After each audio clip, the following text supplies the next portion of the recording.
Well, better late than never, as some might say, and this album came out a few weeks ago, and a lot of people have already talked about it, but I figured I might take a stab. And after I listened to it the first time around, my only response when somebody asked me what I was listening to was... What did you see, old man?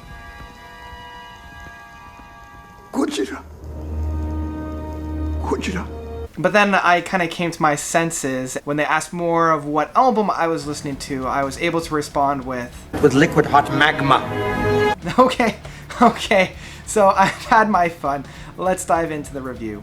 Heading north, frozen and where tigers go to die. Magma by Gojira. So Gojira is the France technical progressive rock metal band, and these guys first kind of donned the flag as Godzilla, but due to legal rights and copyright issues, they decided to go to the original name of the big green lizard beast, and that name really kind of captures what this band is all about.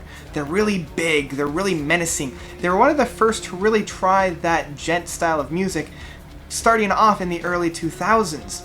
These guys definitely had a lot of influence of bands to later come, such as Mastodon, and even newer bands like Leprous and Tesseract. So these guys have been around for quite a while, and oddly enough, this is actually my introduction to the band. I hadn't really heard too much of Gojira before this. After I listened to Magma, I kind of went back and I listened to a couple of their other albums, mainly From Stars to Sirius, and I really enjoyed that album. And so it helped me both appreciate this album, being the introduction to this band, but it also helped me appreciate where they've come from as well. The opening track of Shooting Star is a very heavy, but also slow track. It lays the foundation for this album very well, with opening it up being very heavy and just that one chugging note, and not too quickly either. I find with a lot of gent and a lot of this technical metal prog, it tends to be really fast and really fast paced, and it's really hard to kind of grab on, but here it hooks you right from the get-go and right from the beginning. Even though it's the main chugging of the guitar that's really leading the song through, what I really love about this song is those drumming fills by Mario Duplantier. This guy really knows his stuff, and he's able to really whip out some really amazing stuff there. And after Shooting Star, we get into the second track of Silveria, and I love this song. I love the harmonizations between those brutal sounding vocals, that kind of yelling, not quite growling, but that very forceful vocalizations, and it's hard to harmonize that kind of singing, but they do it very well in this song, and I just love where this song goes. It goes very brutal at times with those really technical metal aspects of it, with those wailing guitars and those, infinite number of notes going up and down the guitars, but then it also kind of hunkers back a little bit within the vocals and the chorus there. I thought that was a really well played song. You change yourself, you change the world.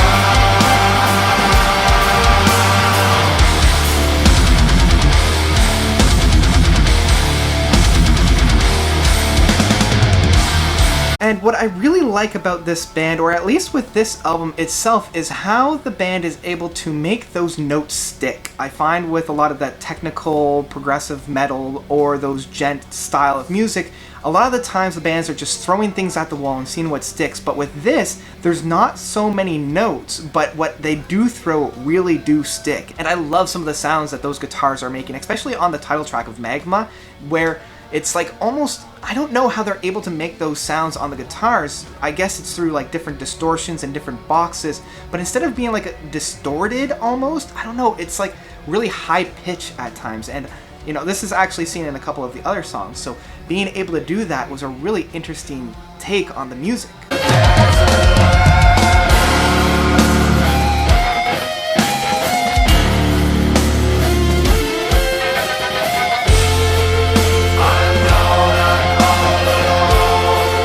But really the highlight for me is the second last track of Lowlands. This guy definitely blew me away, and I love how, again, everybody's kind of coming together on that piece. The drummer of Mario, the vocalizations of Joe Duplantier, I mean, just how it all comes together into this really interesting dance of music.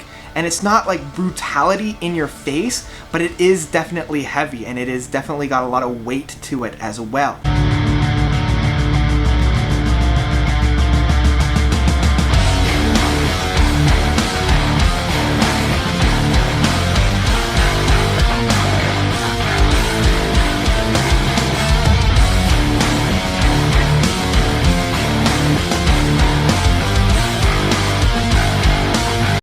fact that they called it Magma was a really great metaphor for the album itself, because it's kind of that slow moving but very deep and very heavy substance. But unfortunately, after I did go back and I listened to a lot of their other works, such as From the Moon to Sirius, I can kind of see how this album isn't quite their strongest work. I hope it's more of like a grower album, one that you put onto the shelf and you come back to later on and really enjoy it. There were a number of moments on this album that, I don't know, after it finished, it didn't quite sink in, but that didn't mean I didn't have a good time overall. So wrapping this whole thing up, I did enjoy myself, even though it wasn't quite their best work put out to date. I would have to say you've got to listen to this, you've got to stream it with headphones. If you can find it, give it a listen. It's probably up your alley. If you're a fan of this style of music, then definitely check it out because it is a good time. And that's about it. So what did you guys think of Magma by Gojira? Let me know by commenting below. Did you love it? Did you hate it? Either way, let me know.